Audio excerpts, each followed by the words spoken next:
Oke, pola pikir ya dari Inosius ya. Terima kasih Inosius, pola pikir. Wah, ini dari Sri Fanti desain tinggi adalah proses metode pola pikir untuk berempati terhadap suatu masalah dan masalah yang berpusat pada manusia.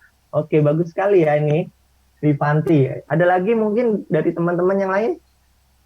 Saya tunggu ya 5 menit ya. Berpikir leluasa ya dari Raymond. Terima kasih ya Raymond ya, berpikir leluasa. Dari Carmelita, untuk memahami, mendefinisikan masalah, dan membuat solusi. Oke, terima kasih Carmelita. Ada lagi? Oke.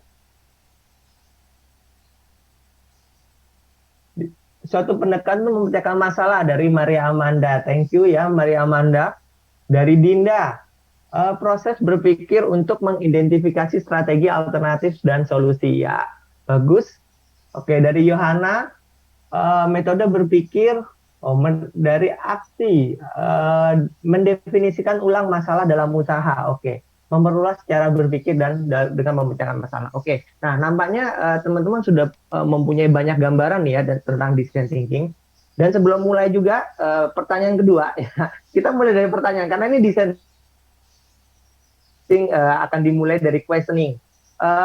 Dalam mengikuti kuliah ini, apa sih ekspektasi dari teman-teman? Harapannya kira-kira setelah ikut kelas ini, itu apa sih, mendapatkan apa? Silakan dituliskan di chat dulu ya, kita pertanyaan kedua. Ekspektasinya apa sih Recording in progress. setelah mengikuti kelas ini, gitu. Oke, ekspektasinya, harapannya setelah ini, oh saya dapat sesuatu nih, dapat apa gitu misalnya. Oke, saya tunggu. 5 menit, 3 menit ya ini ya, tidak lama ya, 3 menit.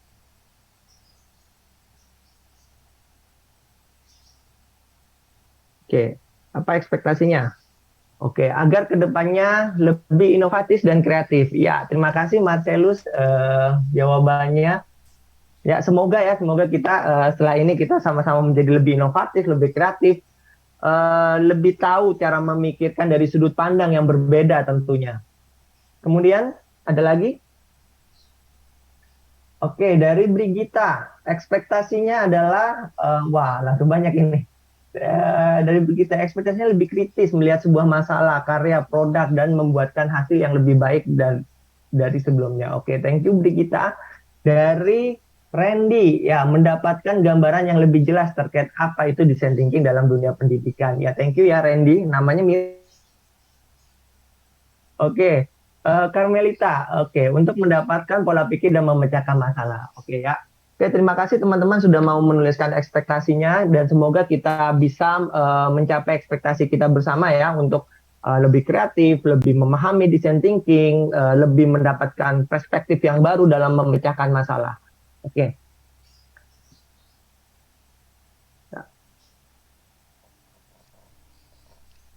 Oke. Nah, hari ini mungkin kita secara umum ya, karena membahas design thinking, kalau saya memberikan pelatihan gitu sama guru-guru ini membutuhkan waktu mungkin 3 hari intensif gitu ya, dengan latihan kita bisa membuat empathy map dan membuat praktek langsung dengan case study mereka di lapangan itu membutuhkan waktu yang lama. Mungkin ini memberikan sedikit gambaran ya dari teman-teman dan semoga dari sini nanti teman-teman bisa mengembangkan lebih lanjut bagaimana mendalami design thinking dan menggunakan dalam kehidupan sehari-hari tentunya.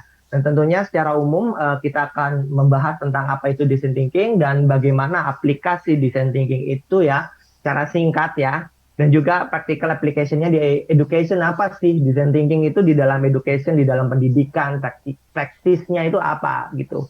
Dan itu 3 hal yang mungkin kita bahas di 60 menit ini dan mungkin nanti siap-siap chatnya karena mungkin banyak.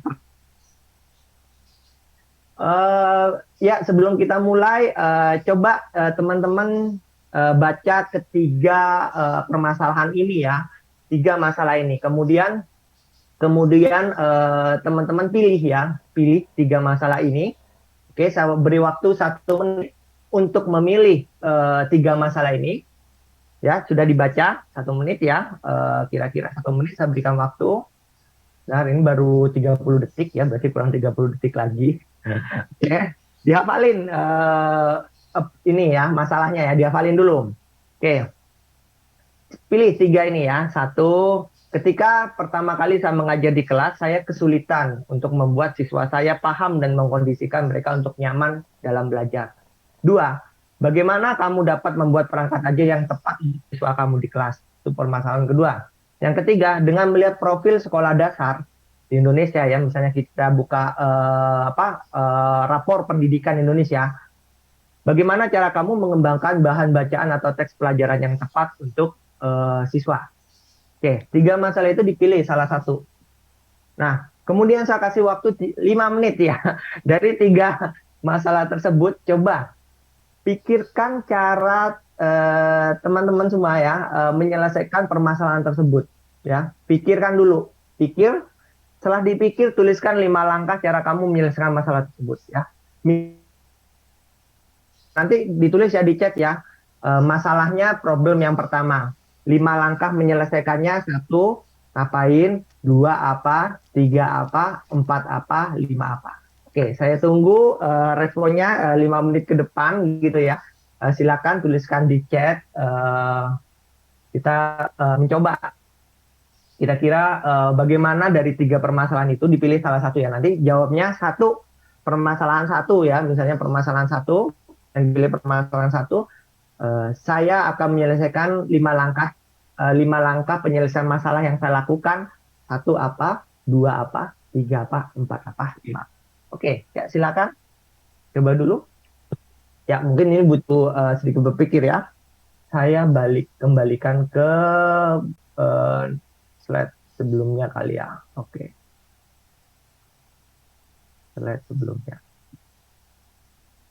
Slide sebelumnya. Oke.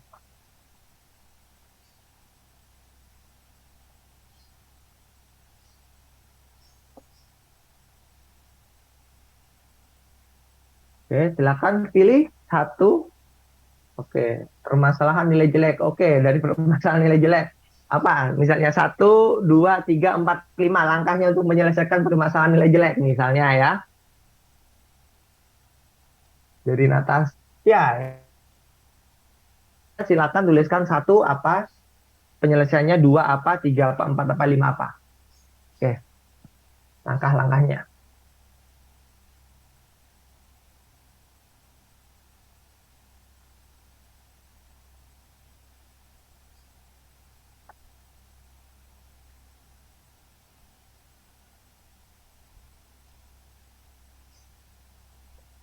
Ya,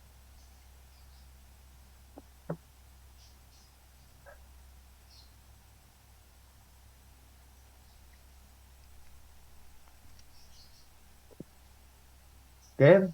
Masih berpikir ya. 5 langkah.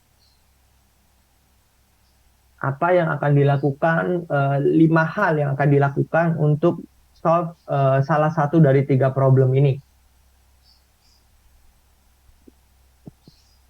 Oke, belum 5 menit masih. Ya. Masih 3 menit lagi ya.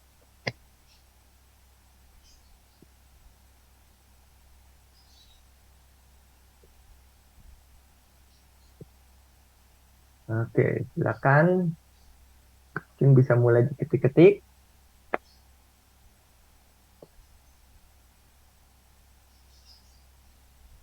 Oke, ini sudah masuk dari Carmelita. Yang dari Carmelita, oh ya, ini bagus ya. Memahami riset dahulu, kenapa siswa tidak paham dan tidak nyaman di kelas. Setelah memahami, saya akan mendefinisikan masalah. Merombak otak, mencari ide untuk menyelesaikan masalah, membuat ide tersebut menjadi sebuah prototipe untuk pemecahan masalah, dan mengetes prototipe. Oke, oke. Terima kasih Carmelita. Terus, kemudian dari Mei ya, Mei Minaria. Oke, Mei Minaria. Di sini ada masalah satu. Oke, saya berusaha mendalami materi dengan baik. Saya memikirkan hal menarik disampaikan kepada peserta didik. Saya mulai mencari cara untuk media belajar yang kreatif. Saya mencoba membuat media belajar yang menarik seperti Canva, dan membuat PowerPoint yang menarik. Saya mengaplikasikannya kepada peserta didik. Oke, terima kasih Mei. Oke, Grace Budiman. Oke, masalah dua, mengakomodasikan bahan ajar yang dibuat sesuai dengan, oke, ya, masih praktik mungkin ya. Oke, ya, wah nampaknya teman-teman ini sudah banyak yang mengeksplor lebih dulu ya tentang design thinking ya. Oke, masalah satu dari Mariono ya, dari Mariono.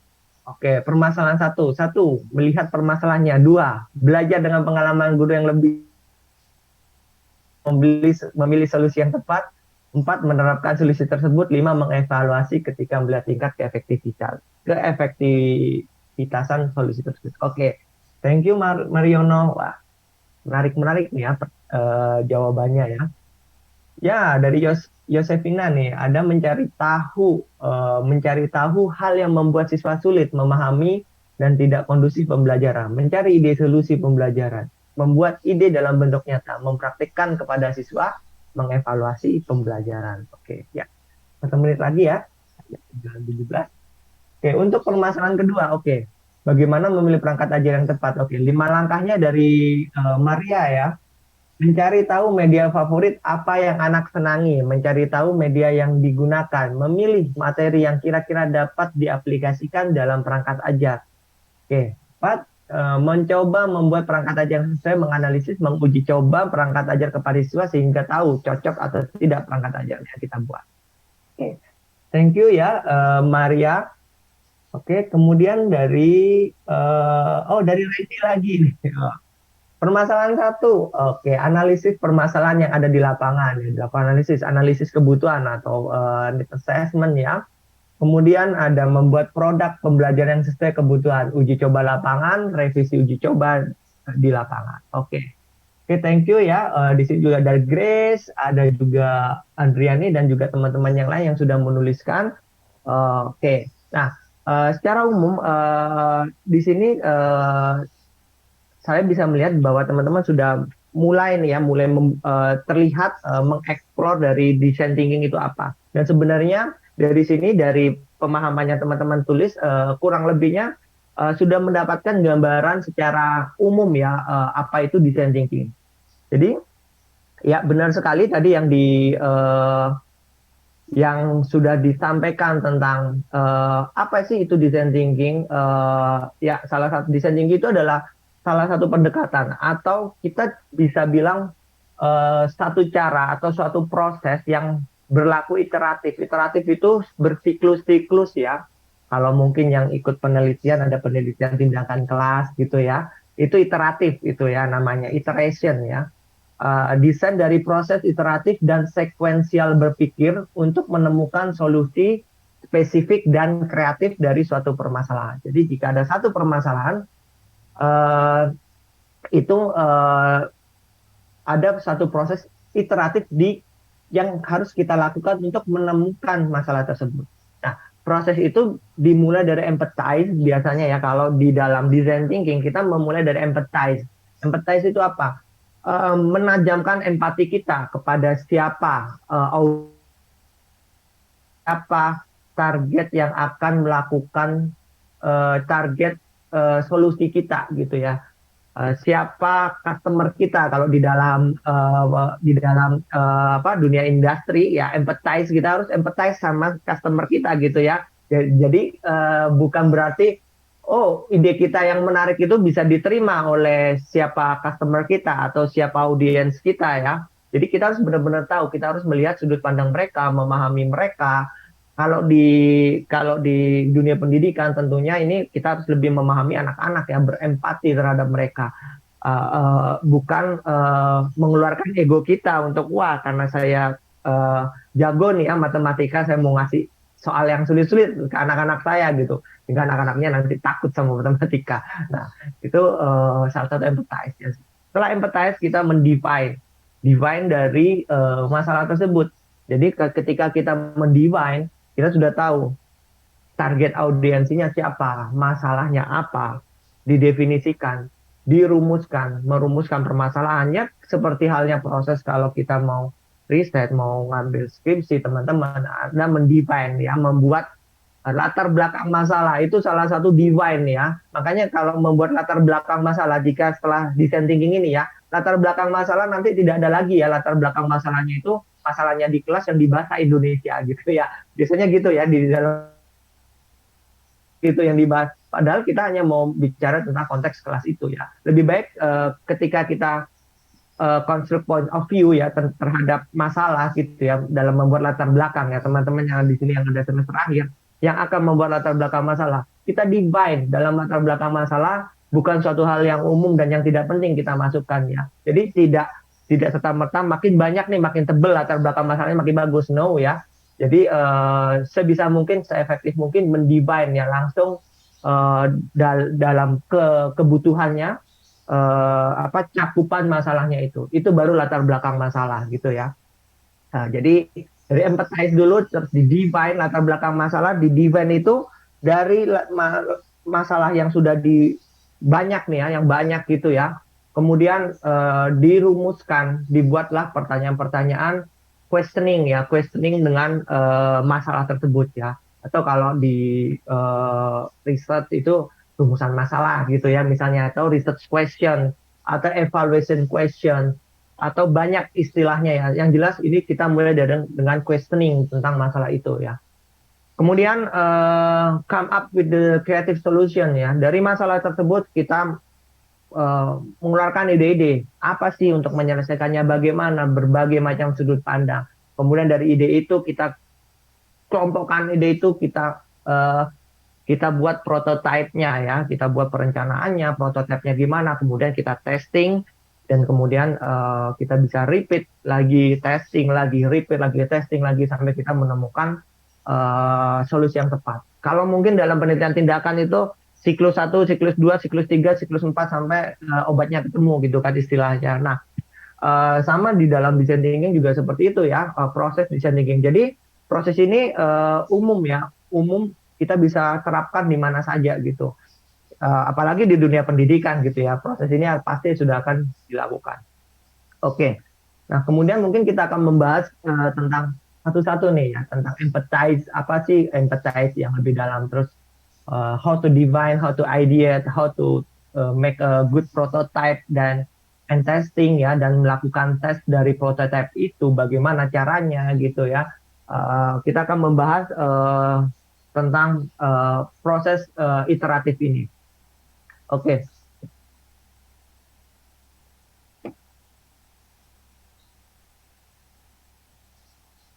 Oke. Nah, ini ya jadi prosesnya secara umum ada 6. Kalau kita gambarkan ada define, ideate, prototype, testing, TP, dan empathize.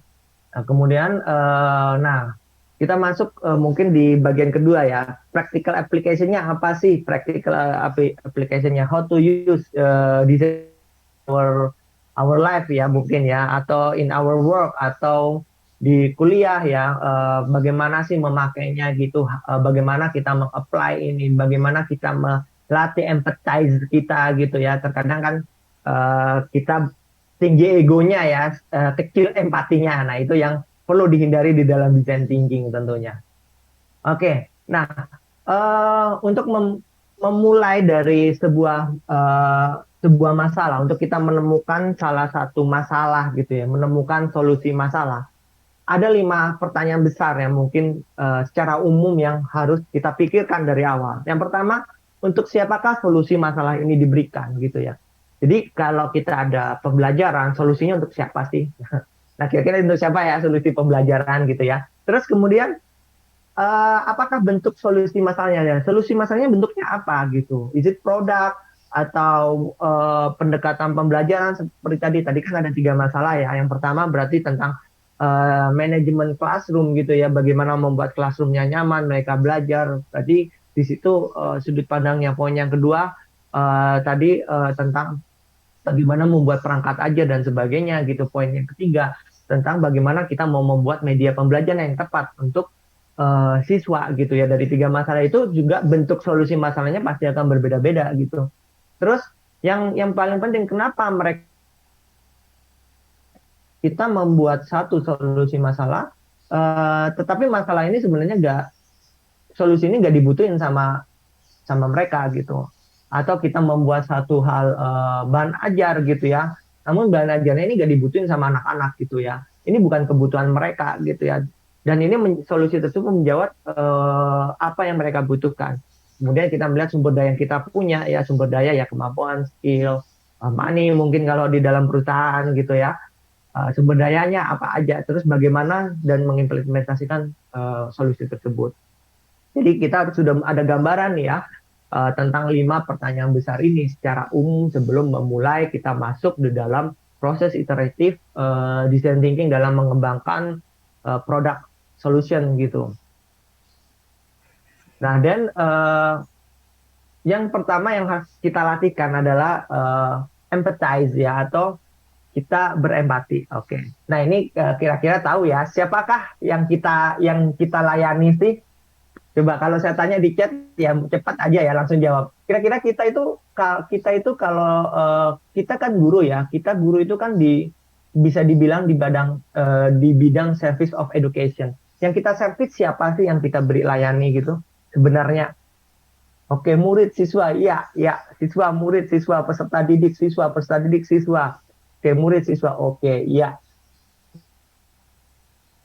Kalau kita sebut ya, mungkin kalau kita sebut itu direct beneficiary ya, directnya ya, secara langsung ke murid ya. Tapi tidak lupa juga ya, selain ada murid, kita sebenarnya juga melayani bagaimana orang tua ya, orang tua itu juga kita layani, tapi direct beneficiary-nya ya, direct langsungnya ya, yang siapa yang langsung yang dilayani, memang benar murid itu nomor satu ya.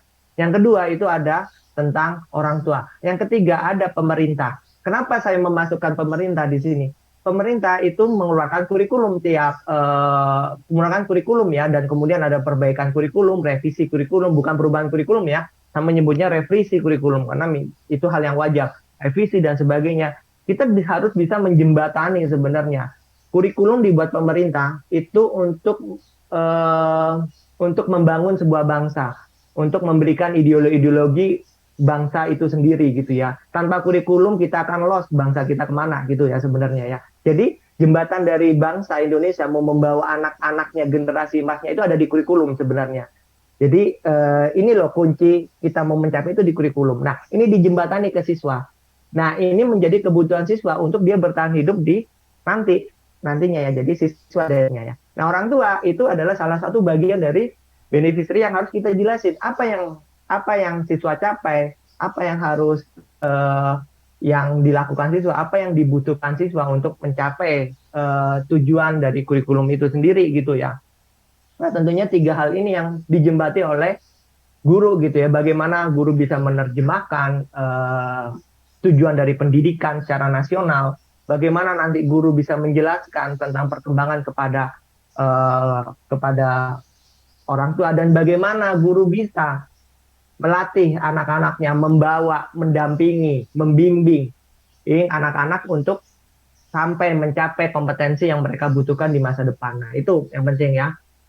Kompetensi ini juga harus menjadi suatu hal yang dibutuhkan di masa depan gitu. Nah, makanya empathize kita tingkatkan ya, terutama kepada peserta didik. Jadi kita perlu memahami itu ya, kebutuhan dan perasaan orang yang menjadi target problemnya, yaitu di sini ada peserta didik, dan juga kita bisa menjembatani stakeholder yang ada.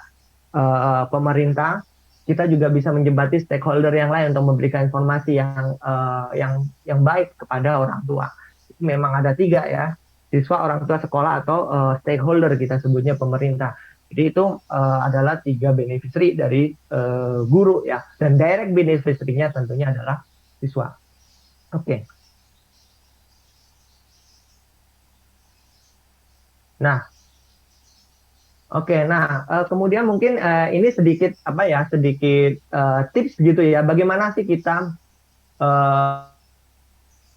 menajamkan empati gitu ya. Mungkin kita apalagi ini teman-teman yang masih muda, masih semangat ya, penuh semangat. Terkadang ego kita itu bisa menutupi empati kita ya. Terkadang seperti itu. Oh, jadi dan juga banyak di lapangan memang ya. Terkadang Guru-guru di lapangan kebanyakan menyalahkan keadaan. Misalnya menyalahkan keadaan, pemerintah kurikulumnya berubah terus gitu ya. Akhirnya saya tidak mengerti gitu. Anak-anaknya tidak paham, anak-anaknya bodoh gitu ya. Anak-anaknya dalam tanda kutip bodoh, anak-anaknya tidak mampu. Begitu sudah anak-anak itu kalau di daerah Bapak, mereka itu sudah tidak bisa baca tulis. Kami susah melatihnya. Nah, jadi yang dilakukan bukan berempati, tetapi blaming ya, menyalahkan gitu ya, menyalahkan karena sudah nggak tahu kemana ya. Nah, yang dilakukan adalah kita bisa berempati ya, berempati ke berbagai sudut pandang gitu ya. Dimana kalau kita berempati kepada siswa, kita harus berani memikirkan perspektif ini dari segi siswa gitu. Kira-kira kalau saya memberikan pembelajaran di kelas ya, terus saya melihat anak-anak ya, ini paham nggak ya, terus kita ulangan gitu, bilangan, ulangan misalnya ya, ulangan, ternyata setengah siswanya itu nilainya hancur gitu ya, what's wrong dengan saya gitu ya, dengan siswa saya. Apa yang dirasakan sih ketika saya mengajar di kelas, apa sih yang dirasakan oleh siswa saya gitu? Apakah mereka takut, happy, atau nyaman gitu ya? Nah, ini penting gitu ya. Kemudian kita juga perlu berempati juga melihat di kurikulum kenapa berubah terus ya. Kita mungkin tidak menyalahkan ini pemerintah nih ganti menteri, ganti kurikulum dan sebagainya. Nah, kita juga melihat ya memang sih kurikulum berganti karena memang zamannya ini cepat bergantinya. Sekarang kan cepat ya, habis pandemi dan sebagainya. Dan satu hal perlu direvisi gitu ya dari yang awal, perlu penambahan, perlu peningkatan mutu kembali dan sebagainya ya. Kalau kalau saya sharing ya di lapangannya, kurikulum mungkin sudah banyak berevisi ya dari bertahun-tahun. Kita mungkin bisa ngomong, kita bisa mungkin bicara inquiry based learning, pembelajaran berbasis inquiry. Itu dari dulu sudah didorong misalnya dari pendekatan keterampilan proses, naik lagi ada CBSA, naik lagi ada mungkin kita sebutnya di KTSP dengan EEK ya, naik lagi ada 5M, itu semuanya inquiry proses, semuanya berpusat pada siswa. Tetapi dari tahun dari CBSA itu ya, cara belajar siswa aktif masih tahun 70-an itu, sampai sekarang guru itu masih aktif siswanya yang mengajar. Jadi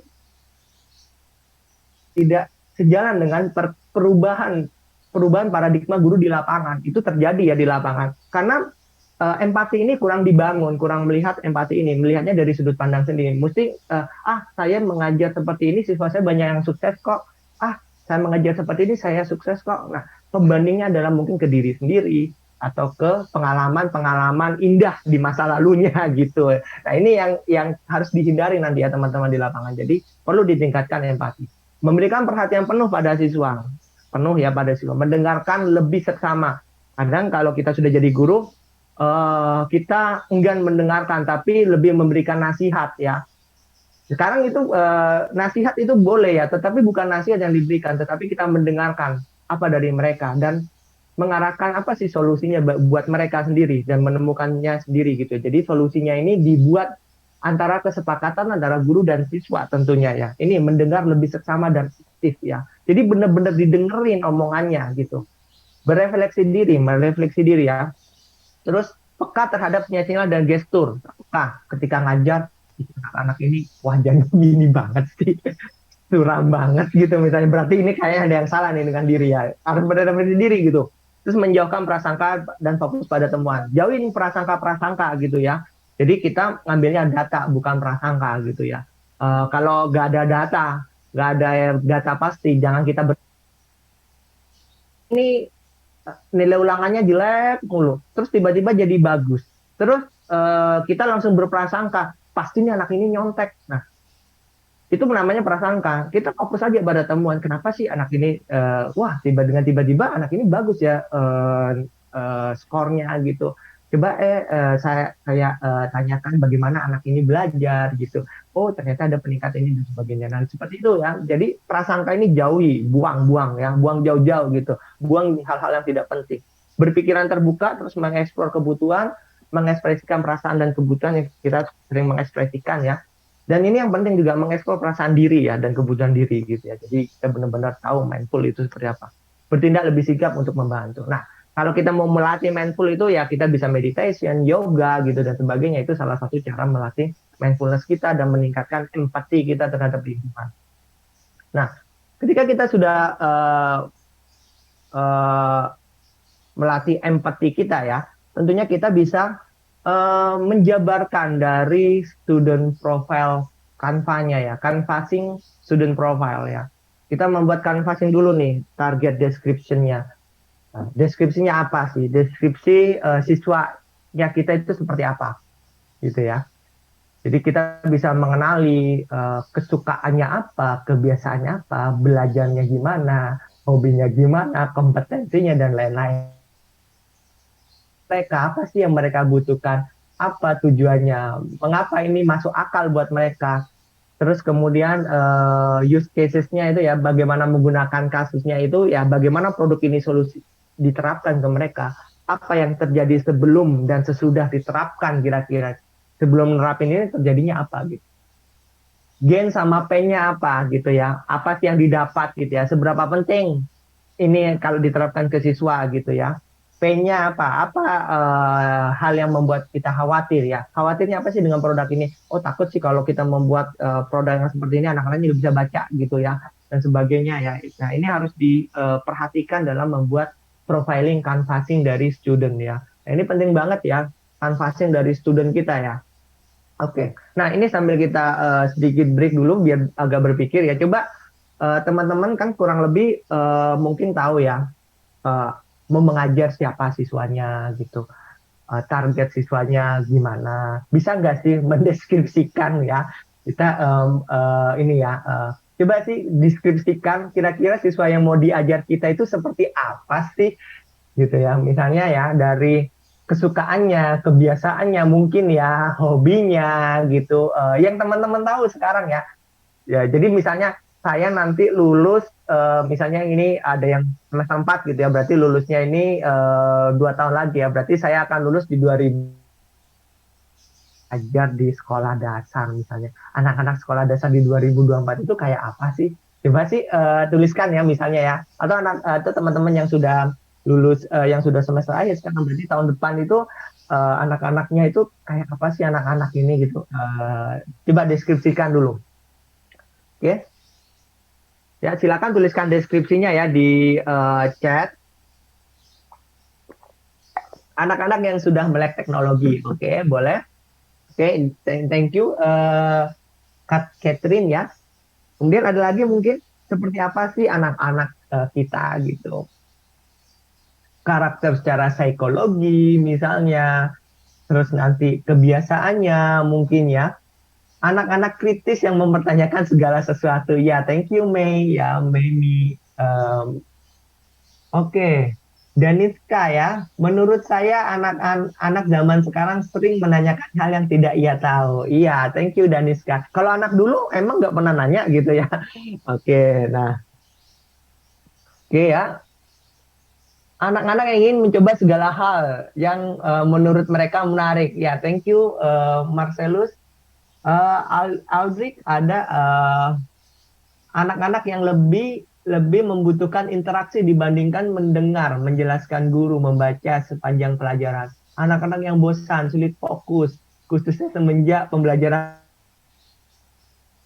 apalagi pelajaran daring, anak-anaknya pasti susah fokus nih. Itu banyak gadget dan sebagainya, fokus time-nya pasti lebih kecil dari generasi-generasi sebelumnya. Anak-anak yang cenderung suka olahraga daripada belajar, Hiron ya. Thank you Hiron ya. Suka olahraga daripada belajar. Oke ya. Kemudian oke ya. Anak wah di sini sudah banyak ya. Menurut saya perkiraan anak yang akan saya ajar di 2024 nanti suka dengan teknologi dan tren masa kini. Ya, oke, thank you Aurelia. Wah, oke, menarik-menarik. Ya, anak-anak zaman mempunyai rasa ingin tahu yang tinggi dan mempunyai ide-ide yang menarik. Oke. Nah, ini salah satu mungkin deskripsi singkat ya yang dilakukan teman-teman tentunya ya dengan pengalamannya, dengan membaca mungkin di artikel atau nonton TikTok ya. Di TikTok kan banyak tuh misalnya tuh ya perbedaan dari Z generation, Y generation, and Alpha generation gitu ya. Nah, mungkin dari TikTok dan sebagainya mungkin bisa dari situ yang diperoleh pengalamannya ya. Nah, sebenarnya kalau kita mau melakukan description kayak canvassing ataupun apapun itu ya, kalau kita di kurikulum Merdeka, description ini bisa kita lakukan dengan namanya diagnostik test ya, tes diagnosa ya, tes diagnosa yang dilakukan oleh guru, diagnostik test. Itu kan dilakukan di awal ya. Kalau kita bahas tentang kurikulum Merdeka, nanti silakan teman-teman cari diagnostik test itu tes awal yang dilakukan guru sebenarnya untuk melakukan mendeskripsikan siswanya di kelas. Banyak hal yang harus dideskripsikan ya.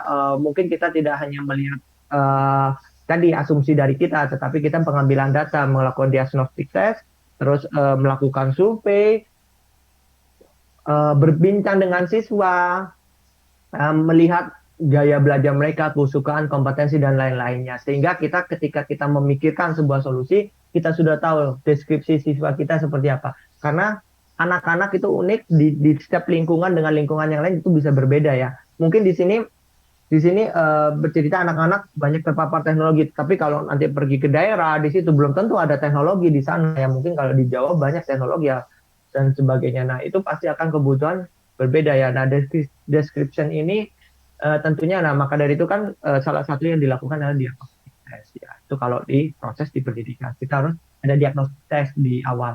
Dan ini bentuknya bukan benar-benar tes ya. Artinya kita bisa melihat latar belakang siswa itu, artinya kita bisa melihat berbincang dengan siswa itu, melihat hasil dari sebelumnya, melihat perkembangan dari karakter, kompetensi ataupun skills mereka dari catatan-catatan rapor dari mereka itu bisa dimasukin dalam diagnostik test. Jadi didiagnosa dulu nih dalam satu itu gitu ya. Ya bisa jadi nanti bisa jadi anaknya kreatif, bisa jadi anaknya di situ banyak yang curiosity-nya tinggi, atau bisa jadi anak-anaknya itu pasif dan butuh stimulasi yang lebih gitu. Nah, kemudian yang selanjutnya itu adalah define the problem ya, atau mendefinisikan masalah. Nah, ini sebenarnya tadi sudah teman-teman juga sudah menuliskan ya kurang lebihnya ya. Oh ya, kita harus definisikan dulu ini informasinya apa. Ya, yang pertama itu ya kita harus lakukan analyze information-nya. Jadi misalnya tadi kita membuat canvassing dari objek kita atau siswa yang atau sasarannya. Kalau di dalam company itu biasanya kita bilang customer canvassing gitu atau beneficiary canvassing. Kita pasti akan melakukan canvassing ya. Nah, kalau di pendidikan yang di canvassing itu adalah anak-anak canvassingnya, classroom canvassing ya, dibuat canvassing profilnya. Itu informasinya diambil, terus diinterpretasi datanya, terus kita rumuskan insight-insight apa yang didapat dari situ gitu. Setelah itu di-infer insight-nya ya. Banyak kan insight, dirumuskan 10 hal insight penting di situ ya.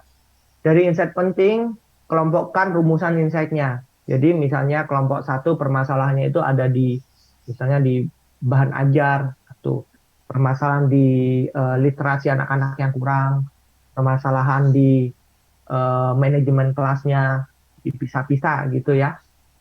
Kemudian setelah dipisah-pisah dari yang dipisah itu ya, dari yang kelompok-kelompok rumusan masalah itu sendiri, kita bikin tema-temanya. Ya tadi ya, seperti tadi ya tema-temanya, misalnya tema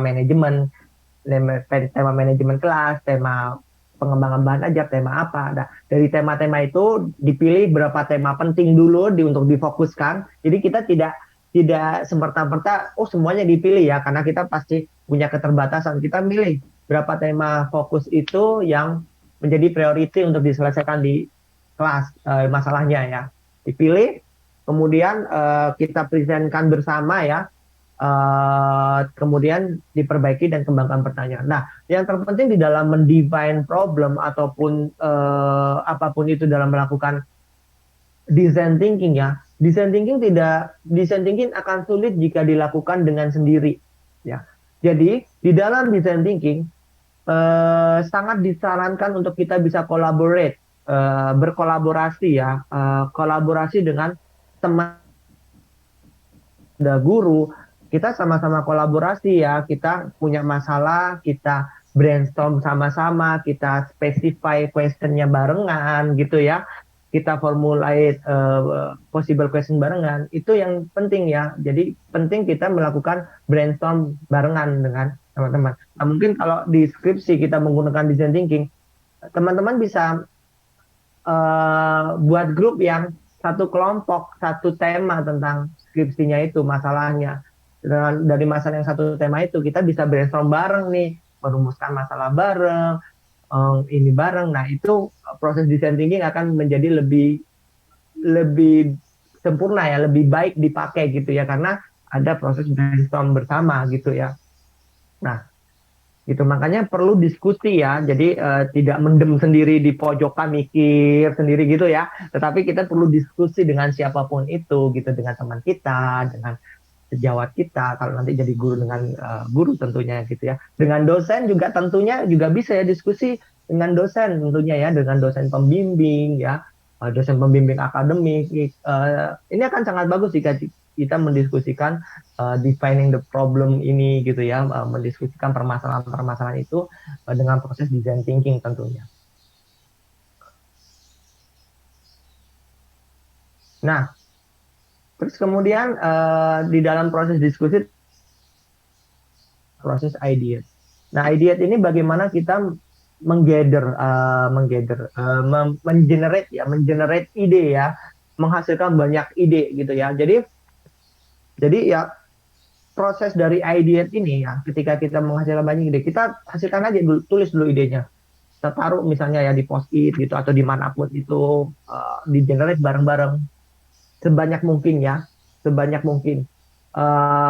Kita gunakan tips yang pertama ya, avoid judgment ya. Jadi kita hindari penghakiman gitu ya. Jadi tidak ada ide yang tidak menarik, tidak ada ide yang tidak bagus. Semua ide itu pasti akan bagus gitu ya.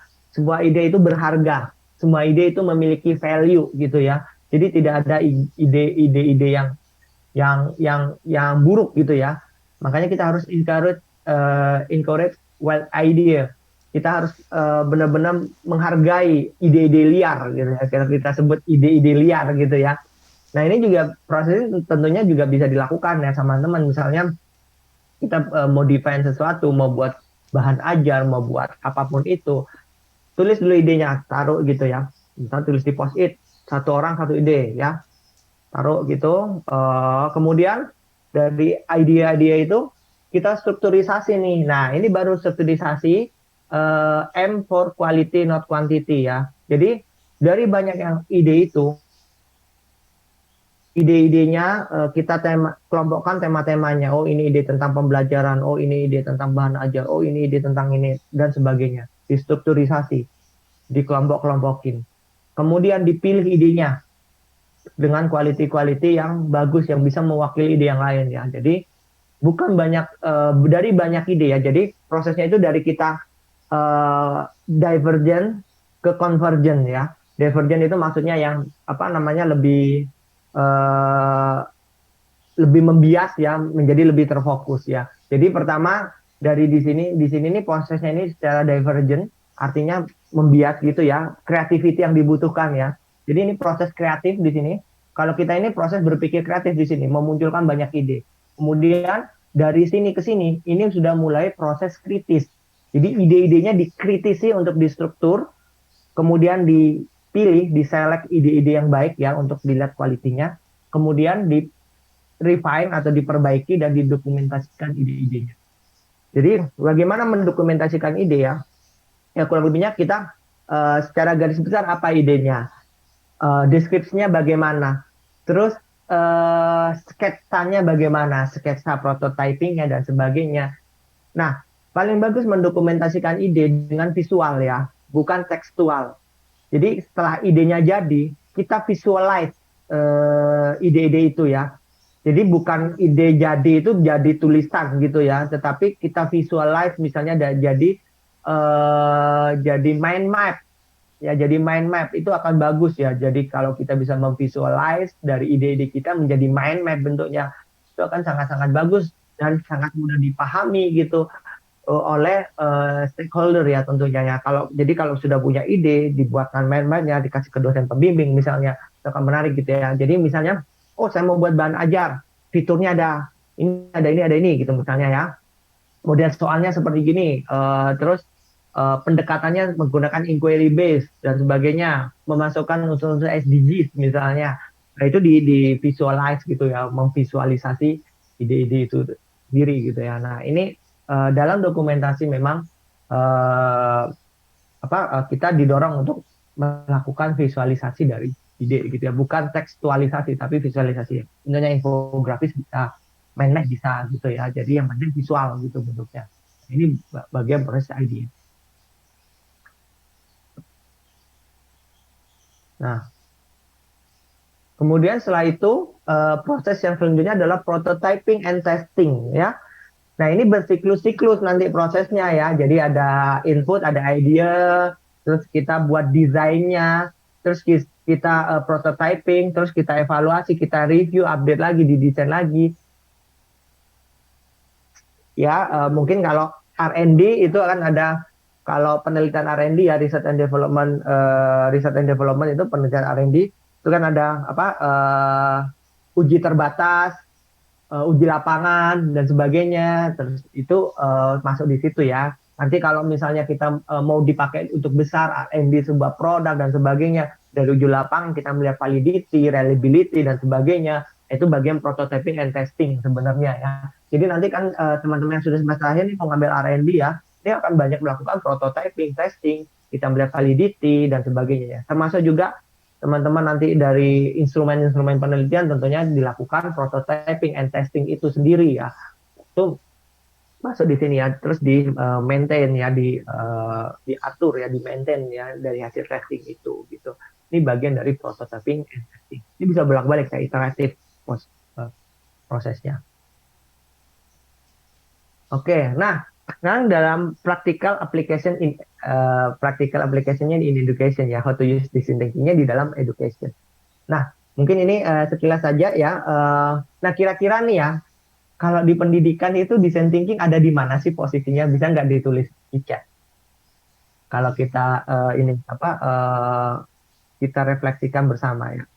Oke. Jadi kapan sih kita memakai design thinking di dalam pendidikan? Ini pertanyaan. Coba cek di tahu ya secara general. Kira-kira kapan kita memakai design thinking di dalam pendidikan itu? Oke, silakan tulis kira-kira kapan kita memakai. Kira-kira kapan sih kita memakai design thinking ini di dalam pendidikan? Evaluasi kurikulum. Ya, thank you Grace. Apalagi ketika menemukan kendala tertentu. Thank you Ignatius. Pengembangan bahan ajar di saat mengerjakan tugas, saat masalah butuh ya. Perangkat pembelajaran tadi membuat perangkat ajar. Iya, thank you Maria ya. Oke. Oke. Ya. Ya, benar sekali ya. Jadi design thinking ini pasti akan melekat ya di dalam pekerjaan profesional ya tentunya ya. Tentunya dalam pekerjaan profesional seperti saya sendiri banyak menggunakan design thinking dalam mengembangkan produk dan sebagainya, menyelesaikan masalah guru di lapangan, masalah pelatihan. Saya sendiri sebagai misalnya saya kan sebagai manajer dari monitoring, evaluation, research and learning itu menggunakan banyak design thinking untuk dalam proses evaluasi dari pelatihan di lapangan, evaluasi bahan ajar, dalam melakukan asesmen di siswa, asesmen di guru, itu semuanya pengembangan-pengembangan erat dalam design thinking. Jadi setiap thinking merupakan fondasi utama. Dan juga ya, maka dari itu, design thinking merupakan fondasi utama bagi guru untuk menjawab segala permasalahan di kelas dengan menemukan solusi yang tepat dan dibutuhkan oleh siswa. Ya. Tentunya juga kalau dalam kehidupan sehari-hari design thinking juga harus dipakai ya, misalnya mau mendapatkan gebetan ya, mau mendapatkan jodoh ya, design thinking mendapatkan jodoh gitu ya. Kita mulai dulu masalahnya apa? Oh, masalahnya kita berempati pada target kita memahami lawan jenis kita misalnya, kita memahami siapa target siapa gebetan kita nih ya, kita pahami. apa sih yang dia suka? Oh, dia suka es krim, dibeliin es krim dan sebagainya. Itu salah satu proses design thinking ya. Dalam hal yang lebih simpel tentunya ya. Nah, dalam hal profesional, design thinking itu fondasi awal bagi guru. Karena kenapa? Guru setiap harinya itu akan bertemu masalah-masalah dan masalah dengan siswanya ya. Dan solusi itu sangat dibutuhkan ya oleh siswa gitu. Nah, praktek design thinking dalam pendidikan itu sebenarnya lama udah dilakukan ya. Misalnya dalam pembelajaran, dalam riset, pengembangan media atau buku ajar atau perangkat ajar, bahan ajar itu semua dipakai. Eh, Teman-teman mungkin kenal ya riset atau penelitian ya yang prosesnya itu mirip banget dengan design thinking ya.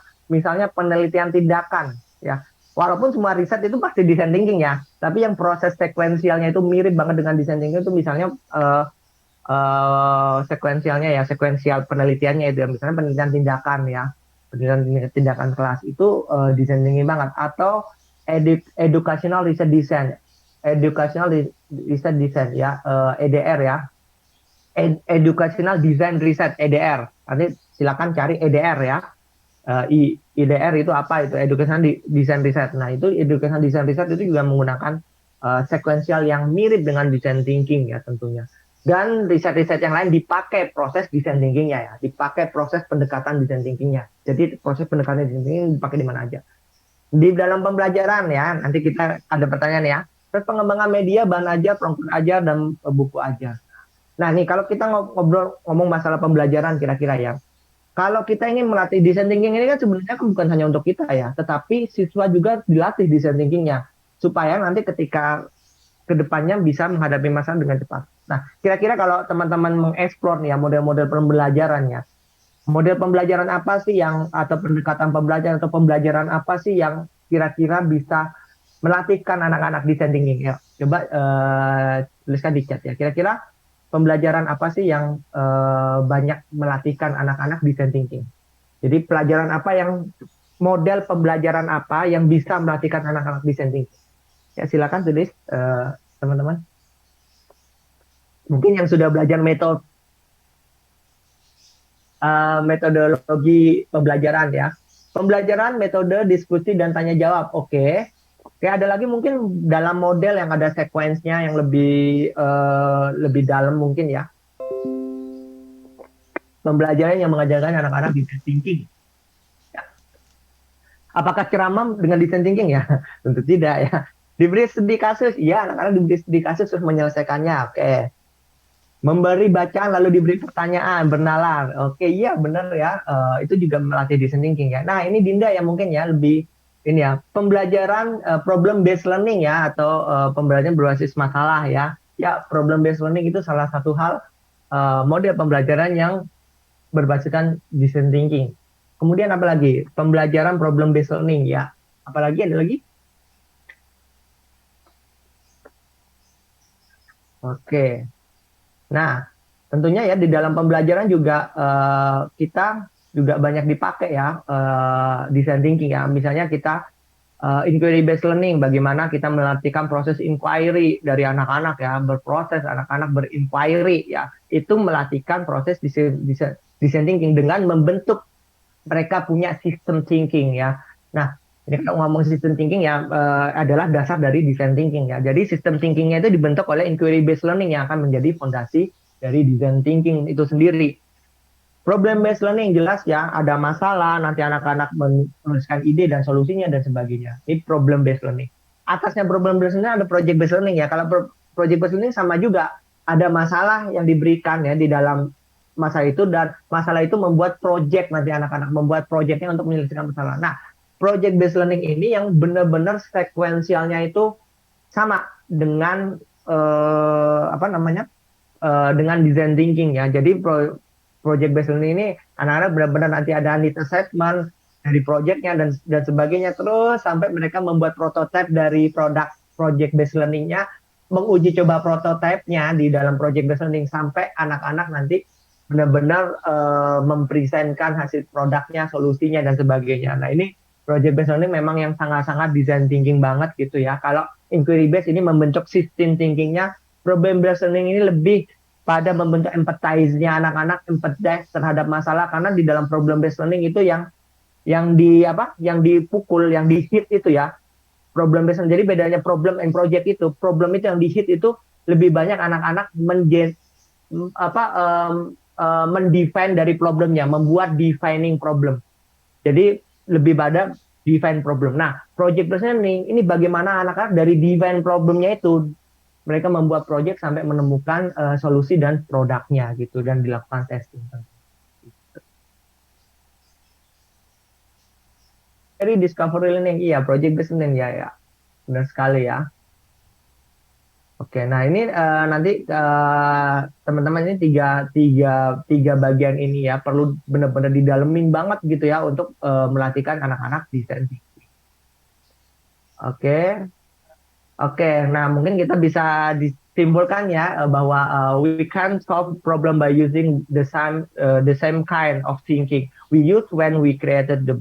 Ini salah satu pernyataan Einstein yang bisa merangkumkan dari pertemuan kita, bahwa setiap masalah itu tidak bisa diselesaikan dengan sama gitu ya. Kita hanya menggunakan solusi itu untuk masalah yang spesifik dan kita membuat solusi itu.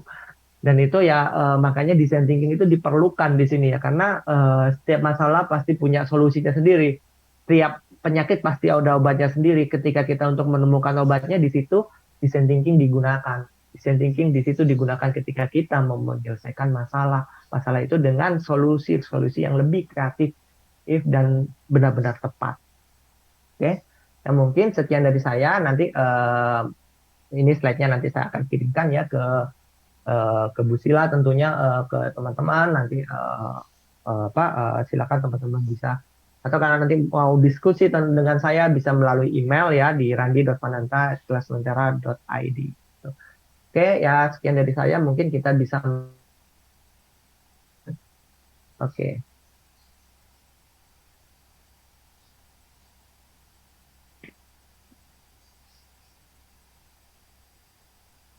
Terima kasih banyak Pak Randy, banyak sekali yang sudah di-sharing. Saya yakin mahasiswanya banyak belajar dari sesi tadi. Mungkin kita bisa mulai sesi tanya jawabnya ya, Q&A-nya.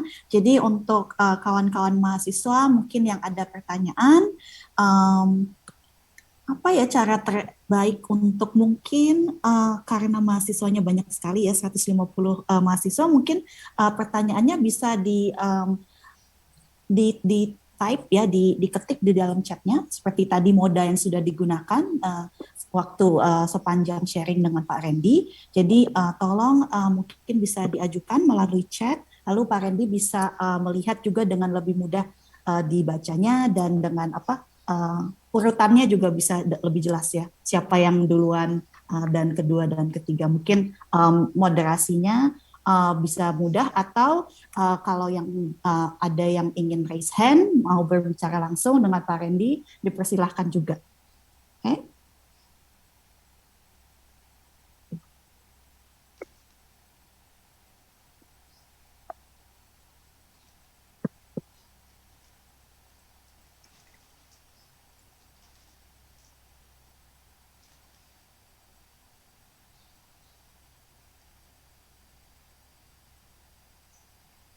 Oke, mungkin sambil menunggu saya akan taruh mungkin ya sharing PowerPoint yang tadi kali ya. Oh iya, terima kasih Pak. Saya akan taruh di chat ya.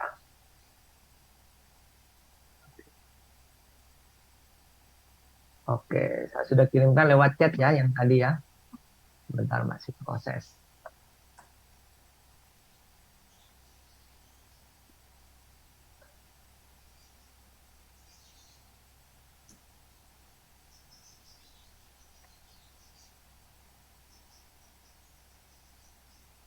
Ya, itu nampaknya dari Grace, Ibu. Bu Rina. Oh ya, silahkan Grace. Pak, saya mau nanya. Kalau misalnya kita nih udah melakukan proses design thinking dari mulai kita emphasize, terus define the problem, idea, prototype, terus lihat kita tes, terus ternyata setelah kita udah lakuin itu berkali-kali nggak ketemu solusinya Pak, terus kita harus apa? Oke, ya. Terima kasih. Oke, thank you Grace. Ya, Jadi prosesnya adalah proses iteratif ya. Jangan lupa ketika melakukan testing, oh solusinya kurang tepat. Ya kita pantang menyerah gitu ya. Kita balik lagi ke proses iteratifnya. Kita empathize lagi dari awal ya. Kita empathize problemnya ya. Kita redefine. Apakah tepat sih empathize kita tadi ya?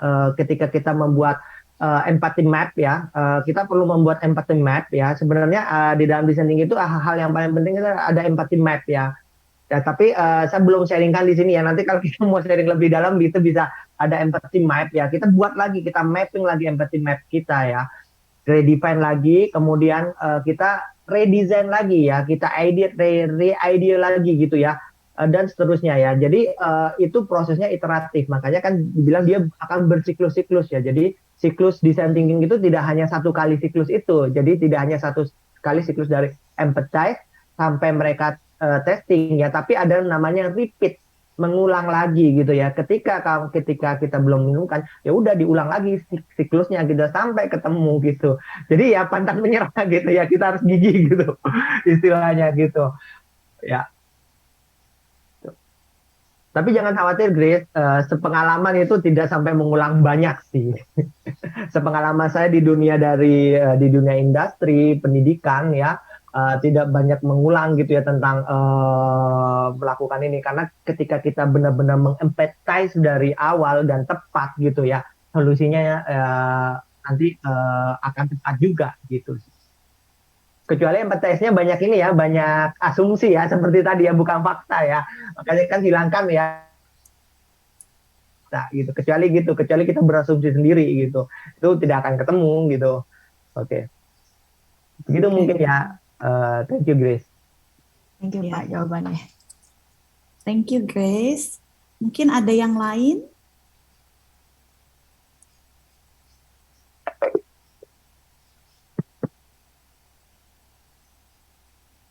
Semoga saya tidak. Oke.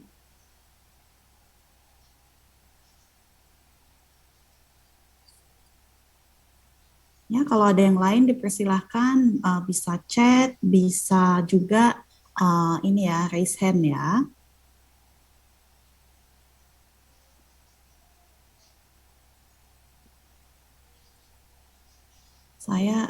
Pak Reni, saya sudah coba untuk download ini presentasinya sudah oke.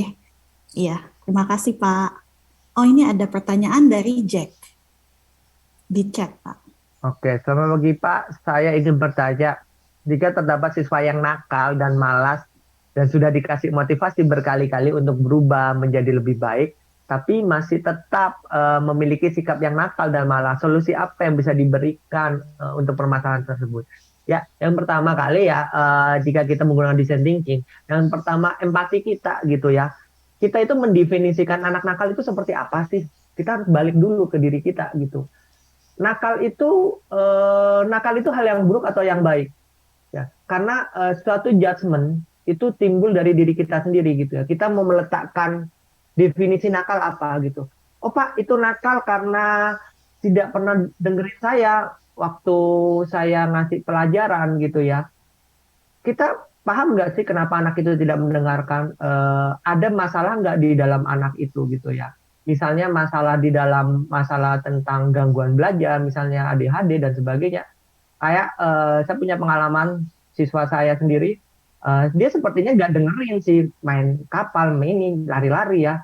Tapi ternyata bisa gitu loh. Kalau ditanyain bisa, ternyata itu cara mereka belajar adalah mereka harus bergerak gitu ya. Karena ADHD gitu ya, ADHD gitu ya, punya gangguan di situ gitu. Nah itu harus kita pahami dulu ya. Kenapa sih siswa saya nakal? Kenapa siswa saya malas? Is it wrong with me? Kesalahan itu bukan anak ya, tetapi dalam proses ya. Jadi dalam proses itu kita harus direfleksikan. Ada yang perlu diperbaiki nggak prosesnya supaya siswa ini nggak malas gitu ya. Kemudian kita harus berpikir dengan cara siswa itu sendiri. Jadi lensanya kita bukan lensa kita sebagai guru, bukan kita sebagai motivator Mario Teguh ya. Ayo dong semangat, tidak seperti itu kawan gitu ya. Tetapi kita lebih gitu ya, ngobrol sama anak-anak seperti halnya teman gitu ya, empati kita dikuatkan gitu ya. Jadi posisinya gitu, makanya ya di dalam kalau kita psikologi pendidikan dalam anak PAUD, kita itu kalau ngomong harus duduk dan sejajar dengan mereka gitu ya. Tinggi kita harus sama gitu, bukan kita dari atas. Kalau dari atas itu kan kalau sistemnya kalau di dalam di ini ya, di ini kan mereka nampak seperti prey and kita itu predatornya gitu ya, ada di atas menerkam gitu ya. Kita mungkin sama sejajar gitu, menatap ini, memberikan fokus perhatian penuh supaya kita lebih memahami. Yaitu yang pertama yang mungkin harus dilakukan adalah empati. Empati sepenuhnya. Kita harus tahu apa yang membuat siswa ini malas, apa yang membuat siswa ini dalam tanda kutip nakal dengan definisinya sendiri ya.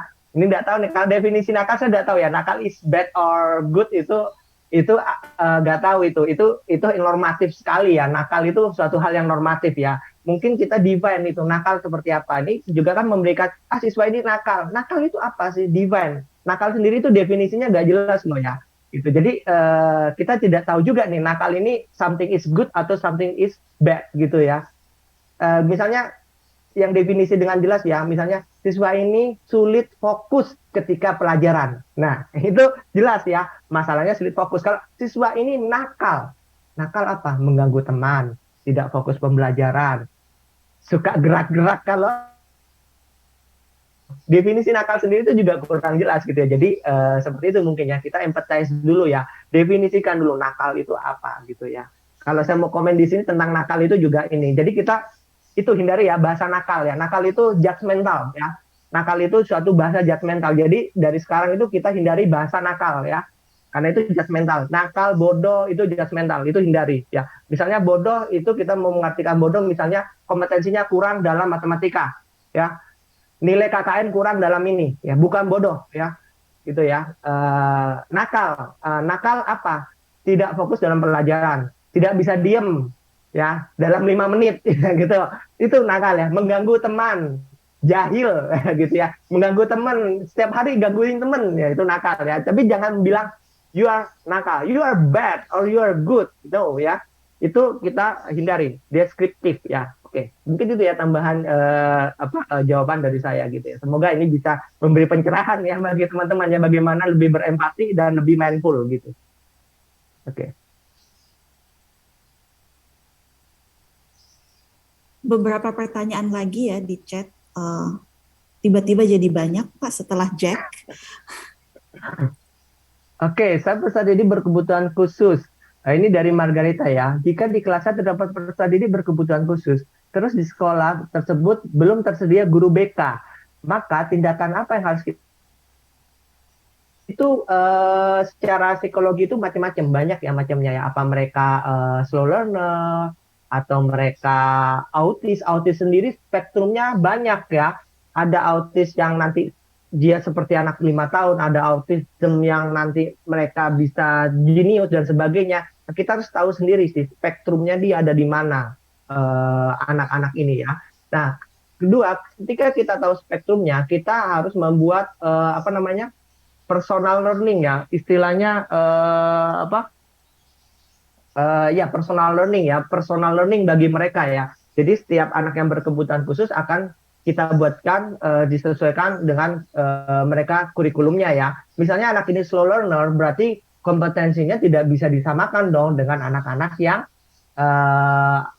yang umum gitu ya. Misalnya anak-anak ini jenius, mereka tidak bisa disamakan juga dong dengan anak-anak yang ini ya, bisa anak-anak TB ya. Anak-anak TB tidak bisa disamakan dengan anak yang tinggi, harus banyak diberikan pengayaan dan sebagainya. Misalnya anak-anak ini butuh pendampingan khusus, kita melihat kita tidak bisa mendampingi, kita sarankan bagi orang tua untuk bertemu dengan psikologis atau psychiatrist ya, psikiaters atau psikologis untuk memberikan advice yang lebih mengena ya, karena guru bukan di situ ya. Kompetensinya guru bukan sebagai psikologis ya, tetapi guru mungkin dari advice psikologi melakukan pembelajaran yang cocok ya, gitu sih. Nah, makanya itu penting ya, pendidikan berdiferensiasi gitu ya. Diferensiasi di dalam pendidikan itu pentingnya ya, untuk diferensiasi yang mana yang berkebutuhan khusus, yang mana yang umum, dan diferensiasi yang lain gitu ya. Nah, diferensiasi pendidikan ini yang perlu dilakukan di dalam kalau teman-teman di kelas gitu ya. Dan ini pasti otomatis harus dilakukan gitu ya, baik ada anak berkebutuhan khusus ataupun tidak. Dan apalagi ada kebutuhan khusus gini ya, diferensiasinya pasti akan khusus untuk anak itu sesuai dengan spektrumnya mereka. Gitu. Oke, mungkin seperti itu ya untuk Margareta. Thank you ya pertanyaannya. Oke. Nah, kemudian ini mungkin ada lagi dari Grace ya, Grace Budiman ya. Apakah design thinking ini dapat digunakan pada anak preschool yang belum masuk SD? Kira-kira seperti apa caranya? Ya tentu iya ya bisa ya. Mungkin ini yang dimaksud apakah anak preschool bisa dilatih design thinking mungkin ya. Gitu ya. Kalau design thinking yang kita menggunakan design thinking kita mengajar preschool tentu iya gitu ya. Kan pasti digunakan di mana-mana ya. Mungkin ini yang dimaksudkan apakah anak-anak preschool ini bisa dilatihkan design thinking? Ya tentu ya dari awal ya design thinking itu bisa dilatihkan dengan sistem thinking mereka gitu ya. Misalnya kita bawa anak-anak kita latihkan anak-anak bagaimana mereka mengelompokkan, bagaimana mereka mendiferensiasi, mengelompokkan. Ini kan salah satu melatihkan mereka punya sistem thinking ya. Bagaimana kita melakukan proses inquiry sama anak-anak ya. Jadi anak-anak mungkin dibawa ke lapangan ya. Oke, yuk kita temukan beberapa hewan, misalnya beberapa serangga gitu. Kemudian kita kumpulkan serangga.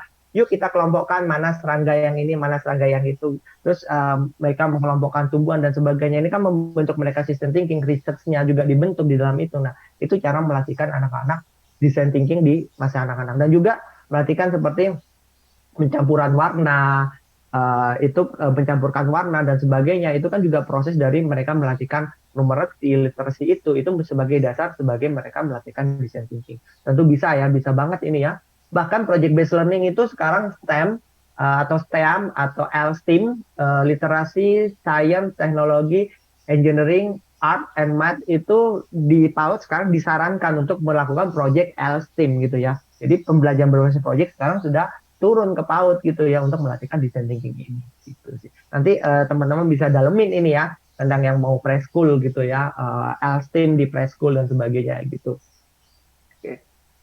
Oke, mungkin seperti itu ya Grace ya. Nah, mungkin ini ke Nagita ya, ini banyak ya. Ya, menurut saya design thinking menurutnya proses dengan thinking ini bisa dikatakan efektif dan relevan ya. Nah, ya jelas ya efektif dan relevan ya. Dengan waktu ini tergantung dari masalahnya sendiri ya.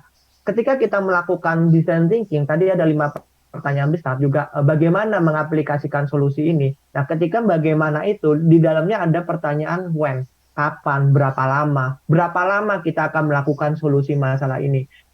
Bagaimana kita melakukan percepatan solusi masalah ini ya.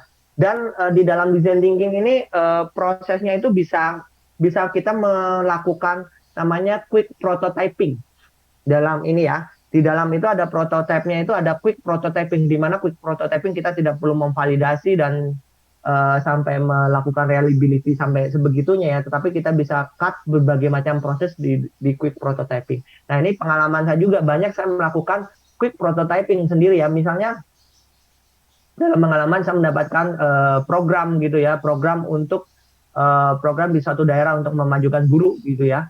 Programnya ini kita buat proposal, misalnya kita masukin programnya ini, tapi akan dilakukan di dalam minggu depan gitu ya.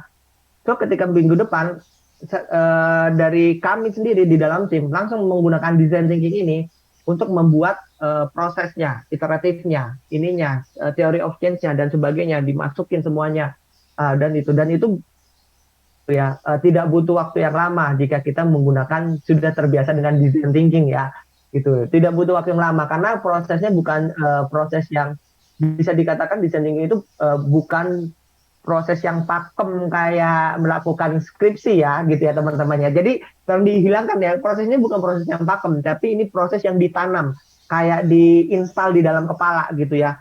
Prosesnya gini gitu, langsung kita melakukan quick prototyping ya. Quick prototypingnya seperti ini, coba tes gitu, selesai gitu ya. Kita bisa coba teman sejauh juga, misalnya teman-teman membuat RPP katakannya ya, membuat modul ajar. Modul ajarnya ini dicoba, mungkin tidak perlu dicobain ke siswa, tapi kasih ke teman-teman, jawab, kamu paham nggak sih dengan ini? oh iya kamu itu masuk Anda, itu termasuk kuis prototyping gitu ya. Jadi waktu ini nanti disesuaikan dengan kondisinya, tentunya sangat-sangat relevan ya. Nah, setiap tahun ajaran baru, guru sebenarnya harus melakukan design thinking loh ya. Setiap tahun ajaran baru, setiap semester ya, satu semester guru itu harus melakukan design thinking, lihat hasilnya anaknya, dilihat, dievaluasi, ini nanti pengembangan kelasnya bagaimana, ini bagaimana, design thinking itu harus dipakai di dalam setiap semesteran itu gitu ya, setiap mid semester juga dipakai gitu ya. Jadi nanti ada long process, ada micro cycle, jadi ada macro cycle of design thinking, ada micro cycle of design thinking. Nah micro cycle ini dilakukan, cycle-nya itu dilakukan ketika apa? Ketika nanti semester, mid semester ataupun akhir tahun, itu macro cycle of design thinking. Jadi nanti kalau sudah teman-teman sudah biasa menggunakan makro dan mikro cycle of design thinking, ini tidak akan menjadi hal yang lama gitu. Pengalaman saya sendiri gitu ya, saya sendiri memakai design thinking setiap saat gitu ya, setiap saat produk pokoknya itu ada macro dan micro cycle gitu ya. Oke. Oke, thank you. Terus kemudian ada lagi tentang tadi dari siapa ya? Dari Nagita ya. Oh, dari Inosius ya sekarang ya. Iya. Oke. Terkadang ada guru yang bersikap tidak peduli terhadap masalah yang dihadapi. Ketika diajak mencari solusi malah membuat alasan ini dan itu. Mungkin hal ini dikatakan kurang empati ya. Bagaimana cara kita bisa lebih berempati dengan pekerjaan kita pada siswa ya? Oke, ini ya cara meningkatkan empati kita harus mindful dulu sih sebenarnya. Gitu ya. Itu adalah salah satu hal yang penting ya, mindfulness gitu. Nah, bagaimana melatihkan mindfulness itu dari diri sendiri ya. Kita harus menekan ego kita, menekan apa ya? Menekan ego kita, terus kita mencoba lebih memahami dunia, lebih sensitif ya. Salah satu caranya kita harus melakukan meditation. Salah satu caranya ya melatih mindfulnya dulu gitu ya, meditation, memahami diri sendiri. Kadang dari tidak paham dengan diri sendiri gitu ya. Coba dong kita ini semua di sini kita nanti malam gitu ya bisa dengan berdoa. Kalau yang Muslim bisa dengan sholat, bisa dengan zikir yang Muslim, yang mungkin biasa melakukan meditasi, silakan meditasi, pahami dulu diri sendiri gitu ya. Baru kita bisa memahami orang lain gitu ya, pahami apa yang kita butuhkan ya. Nah, uh, dalam ada ketika saya pernah melihat ikut kuliah umum juga tentang bagaimana kita memenangkan klien atau hati orang ya, ketika kita bisa memenangkan hatinya gitu ya. Jadi sama siswa, bagaimana siswa akan senang pada ketika kita memenangkan hati siswa itu. Bagaimana kita bisa tahu tentang hati itu? Mereka itu banyak kan sharingnya ke kita gitu ya. Jadi kita lebih pada mendengar aktif, eh, berfokus ya, memberikan fokus kepada siswa itu sendiri ya. Nah mungkin ya solusinya cara kita bisa lebih empati, kita harus lebih mindful dulu ya, mindful ya. Teman-teman dalamin tentang mindful itu penting banget ya di dalam setiap pekerjaan ya. Karena empati ini penting ya, empati ya. Sekarang dan mulai terkikis di banyak empati gitu ya. Dan itu mindful itu banyak caranya ya. Salah satunya kita harus memahami dulu diri kita sendiri. Kalau kita masih belum paham dengan diri kita, belum paham dengan kebutuhan kita, kita belum ya berempati untuk memahami orang lain. Karena untuk diri aja nggak tahu gitu, apalagi untuk orang lain gitu. Itu mungkin ya salah satu halnya. Nah, kemudian di sini ada lagi dari Randy ya. Wah, namanya sama ya. Randy ya. Oke. Dalam membuat perangkat aja pembelajaran di kelas, seperti yang kita ketahui bersama, permasalahan setiap siswa-siswi berbeda-beda. Tetapi jika semuanya kita cari solusinya, pasti memakan banyak waktu. Ya, jelas gitu ya. Sedangkan target kurikulum yang ada, seorang guru capek. Terlebih lagi jika kurikulum berubah-ubah, ya. Bukan berubah-ubah ya, mungkin direvisi ya sesuai dengan kebutuhan ya. Kita ini ya direvisi sesuai kebutuhan, namun kadang di lapangan tidak bisa mengikuti kebutuhan itu gitu. Itu kenyataannya ya. Oke, maka akan sangat memakan waktu dan pastinya proses pembelajaran tidak akan berjalan efektif ya. Tidak, makanya penting banget kita harus bisa mendeskripsikan keadaan di kelas ya. Buat canvassing ya. canvassing dari profil kelas kita ya, profil kelas kita di canvassing ya, canvassing ya. Jadi kalau di dunia industrial kita sering canvassing our customer profile gitu ya. Nah, kalau di dunia pendidikan canvassing our student ya. Di canvassing our studentnya bagaimana keadaan kelasnya ya, tidak semua masalah diselesaikan. Tadi ya fokus pada kualitas bukan kuantitas. Salahnya yang mana yang bisa menyelesaikan lebih banyak, mewakili menyelesaikan masalah di kelas itu. Jadi tidak semuanya diselesaikan gitu ya. Karena ya, kita manusia bukan ini ya, bukan Superman gitu ya, menyelesaikan gitu. Jadi ya dipilihlah masalahnya, difokuskan beberapa masalah saja gitu ya. Mungkin 3, 2 atau 1 masalah aja. Itu oke gitu, nggak masalah ya. Yang penting quality dari problem yang kita berikan itu bisa mewakili gitu sih. Itu mungkin ya kita harus fokus gitu. Oke. Nah, kemudian dari ini dari Srivanti Rogai ya. Oke, saya mau tanya dissenting ini dapat digunakan pada peserta didik dalam mengalami kesulitan dalam pembelajaran karena anak yang diajarkan terus-menerus masih tetap sama, kurang memahami. Iya ya, jelas ya nanti ya untuk satu anak ini bisa di profiling dulu ya anaknya ya, di canvassing ya, kanvas profilnya ya. Nanti coba dilihat di kanvas profilnya seperti apa sih membentuk kanvas profil gitu ya. Kita harus deskripsikan anaknya, solusi untuk anak ini, kali ini untuk kekhususan untuk satu anak tentunya ya. Ya benar sekali ya. Oke, oke di sini ada Nagita ya. Saya mendapatkan modal baru untuk menggunakan quick prototyping dalam menemukan solusi dalam waktu yang lebih cepat. Oh ya, thank you Nagita ya. Ya, ya, ya. Nanti teman-teman yang mau tahu tentang quick prototyping ya, belajar untuk pengembangan lebih lanjut tentang design thinking, how to make a quick prototyping ya. Karena waktu yang diberikan ini benar-benar sangat singkat, saya yakin ini baru kayak apa ya, mungkin ngintip lah ya sedikit ya.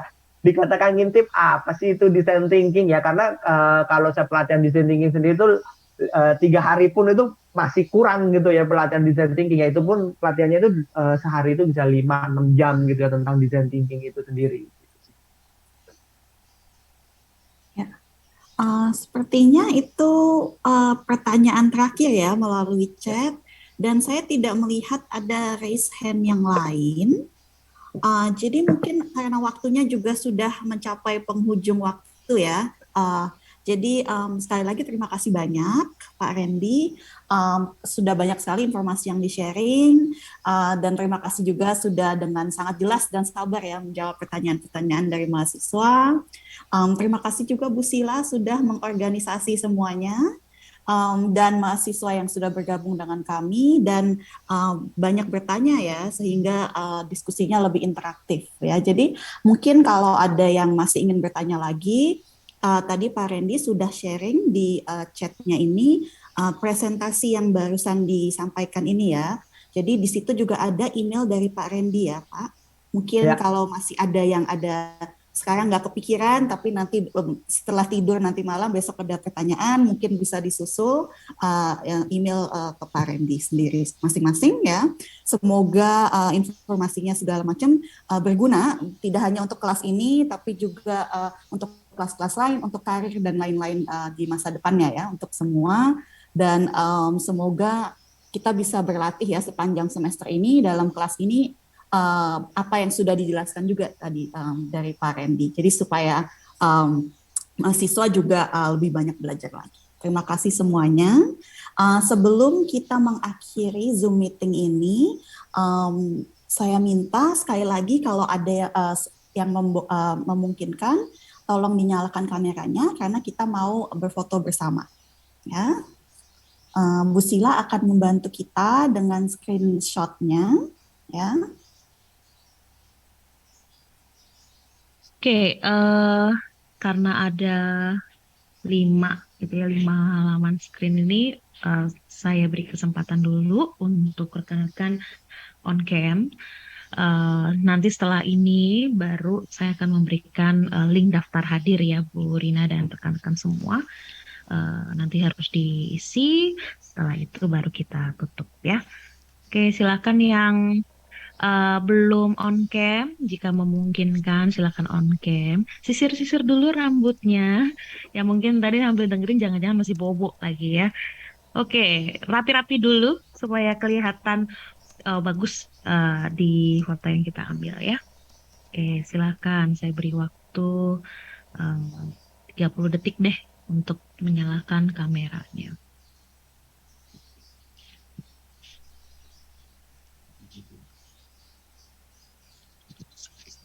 Oke, baik. Saya akan mulai dari, karena ini kan nggak tahu ya urutannya, jadi siap-siap jangan sampai nanti kelihatan seperti lagi bengong gitu ya, karena candid. Oke, mulai dari yang halaman pertama, saya hitung ya. 1, 2, 3. Oke, sebentar, lalu saya lanjut ke halaman kedua. Oke, siap-siap dulu, saya hitung. 1, 2, 3.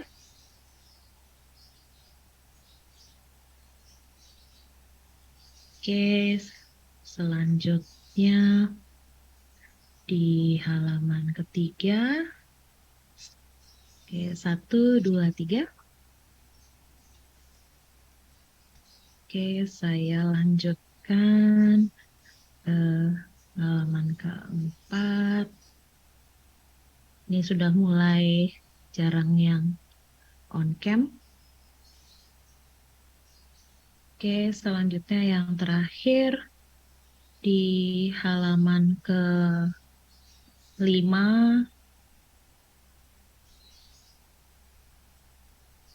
Baik, untuk foto selesai. Saya akan memberikan eh, link daftar hadir. Ntar saya taruh di ini dulu ya di kolom chat.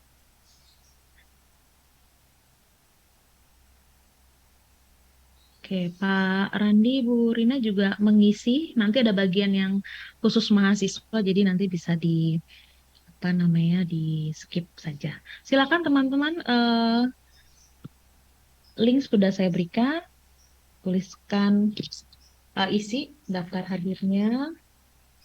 Saya berikan waktu 3 menit. Ini kita coba selesaikan kuliahan ini pas waktunya ya, 10.40. Silahkan mengisi daftar hadir.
Oke, 1 menit lagi ya.